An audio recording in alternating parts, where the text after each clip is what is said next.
ఏయ్ అప్పు చేశాడు మీ నాన్న, నాకు ఆ డబ్బులు కావాలి, ఇస్తావా లేదా? ఇంటికి వచ్చిన కానిస్టేబుల్ ఇంట్లో ఉండే ఆ అమ్మాయిని బెదిరించాడు. కట్టాలి అంటే చేతులు డబ్బులు కావాలి కదా, లేవు. ఏం చేయాలో తెలియడం లేదు. ఇంకా చేసేది ఏమీ లేక ఎవరికి చెప్పుకోవాలో తెలియక ఆ అమ్మాయి ఇలా చేసింది.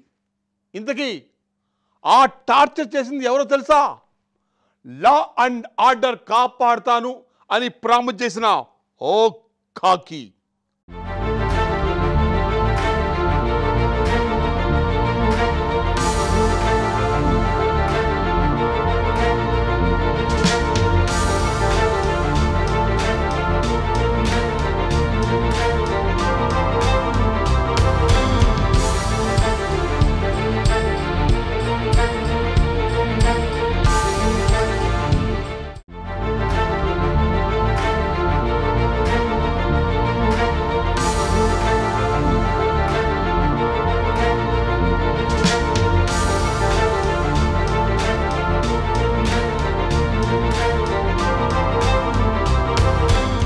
ఓ తండ్రి చేసిన అప్పుల్ని తీర్చాలంటూ అతని కుమార్తెను పోలీస్ కానిస్టేబుల్ అతని భార్య తీవ్రంగా ఇబ్బంది పెట్టారు. పోలీస్ కేసులో ఇరికించడంతో మనస్తాపం చెందిన యువతి ఆత్మహత్యకు పాల్పడిన ఘటన హైదరాబాద్లో చోటు చేసుకుంది. నిందితులపై పోలీసులు కేసు నమోదు చేసి దర్యాప్తు చేపట్టారు.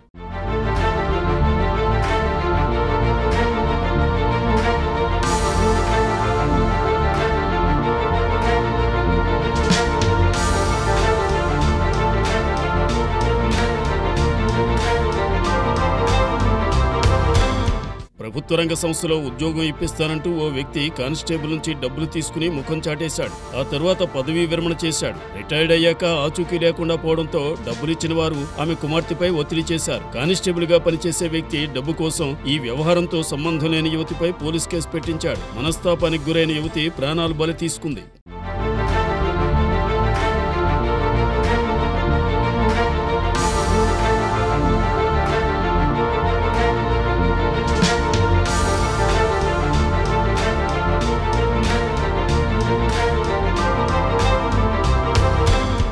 నాచారం పోలీస్ స్టేషన్ పరిధిలో జరిగిన యువతి ఆత్మహత్య అందరినీ కలిచివేసింది. కుటుంబాన్ని వదిలేసిన ఓ వ్యక్తి చేసిన పనికి సంబంధం లేని యువతి ప్రాణాలు కోల్పోయింది. నాచారంలోని బాపూజీ నగర్ సరస్వతి కాలనీలో నివాసం ఉండే కులవర్తి దీప్తి హబ్సిగూడలోని ఇండియన్ ఇన్స్టిట్యూట్ ఆఫ్ కెమికల్ టెక్నాలజీలో ప్రాజెక్ట్ అసిస్టెంట్ గా పనిచేస్తోంది. దీప్తి తండ్రి సంగీతరావు ఐఐసిటీలో పనిచేసి కొంతకాలం క్రితం పదవీ విరమణ చేశారు. సంగీతరావుకు డీజీపీ కార్యాలయంలో కానిస్టేబుల్ పనిచేసే బెల్లా అనిల్ తో పరిచయం ఉంది. ఈ క్రమంలో సంగీతరావు అనిల్ భార్య అనితకు ఐఐసిటీలో ఉద్యోగం ఇప్పిస్తానని 2 ఏళ్ల క్రితం 15 లక్షలు వసూలు చేశాడు.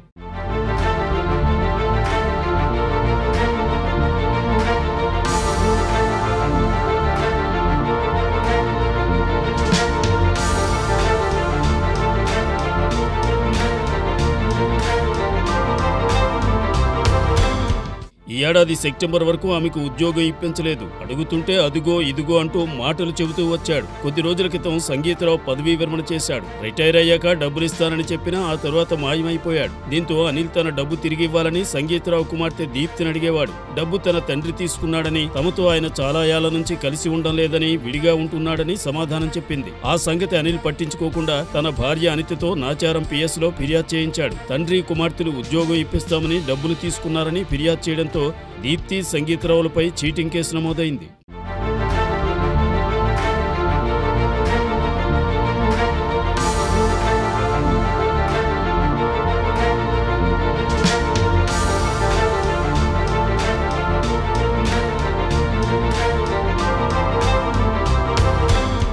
డబ్బు కోసం అనిల్, అనిత న్యాయస్థానంలో సివిల్ దావా కూడా వేశారు. ఈ క్రమంలో ఆఫీసులో అందరికీ విషయం తెలియడంతో మనస్తాపానికి గురైన దీప్తి చున్నీతో ఉరివేసుకుని ఆత్మహత్యకు పాల్పడింది. అర్ధరాత్రి తల్లి వచ్చి చూసేసరికి అప్పటికే మరణించింది. ఆమె ఫోన్లో సెల్ఫీ వీడియో రికార్డ్ చేసి ఉంది. బాధితురాలి వాంగ్మూలంతో నాచారం పోలీసులు అనిత, అనిల్, సోమయ్య, సైదులు అనే వారిపై కేసులు నమోదు చేశారు.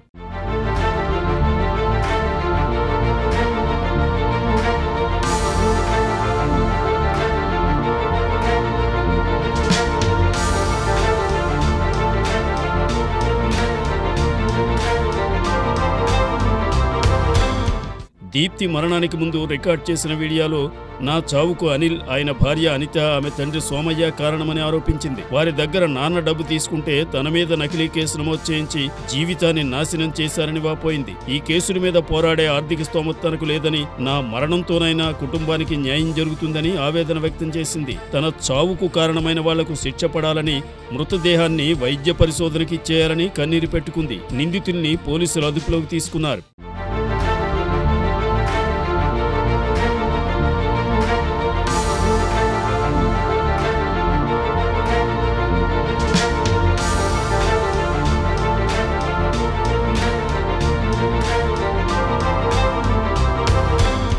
నేను చావడానికి బిల్లాలని తిప్పని సోమయ్య నా మీద పెట్టిన ఫేక్ కేసెస్ నా లైఫ్ అంతా స్పాయిల్ అయిపోయింది. బతక నేను ఫైట్ చేసే అంత స్తోమత నాకు లేదు. అప్పులు తీర్చే అంత మా డాడీ చేసిన అప్పులు తీర్చేంత స్తోమత నాకు లేదు. అందుకని నేను డెసిషన్ తీసుకుంటాను. ఇప్పుడే మా ఫ్యామిలీకి న్యాయం జరుగుతుందని నేను కోరుకుంటున్నాను. మా ఫాదర్ అనిల్కి ఇవ్వాల్సింది 6 lakhs మాత్రమే. కానీ మా నాన్న ఫేక్గా ఎఫ్ఐఆర్ చేశాడు. మా ఫాదర్ తీసుకున్న డబ్బులకి ఎటువంటి సంబంధం లేకుండా నా పైన ఫేక్ ఎఫ్ఐఆర్ చేశాడు. మా ఇంటి పైన ఫేక్ కేసు వేసాడు, సివిల్ కేసు. మా అందరిని చంపే నెపంలోనే ఆయన ఉన్నాడు. కానీ అనిల్, అనిత ఇంకా నన్ను PhD చేయనియద్దు, నా కెరియర్ పాడవాలనే ఈ కేసు చేశారు. మా ఫాదర్ మీద ఉన్న కోపం ఫ్యామిలీ అంత నాశనం చేయాలని వాళ్ళు చూస్తున్నారు. దయచేసి ఇప్పటికైనా మాకు న్యాయం జరిగేలా చూడండి. మా అమ్మకి నాన్నకు ఉన్నది ఇల్లు ఒకటే. వాళ్ళకి ఇవ్వాల్సిన 6 లక్షలకి వాళ్ళు 30 లక్షల దాకా కేసేసారు. మేమంతా కట్టుకోలేము. దయచేసి మాకు న్యాయం జరిగేలా చూడండి.